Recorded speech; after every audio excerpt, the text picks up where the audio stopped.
El paseo fluvial del río Negro está a 5 kilómetros de la villa de Muxía.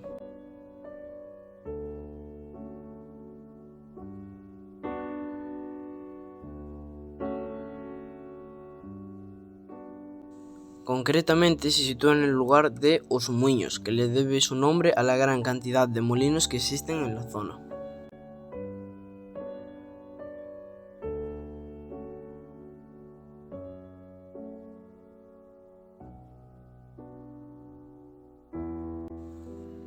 A lo largo del trayecto, además de la fauna y flora autóctona, es posible contemplar 17 molinos restaurados que conducen a los visitantes hasta la desembocadura del río, en la playa del Area Mayor.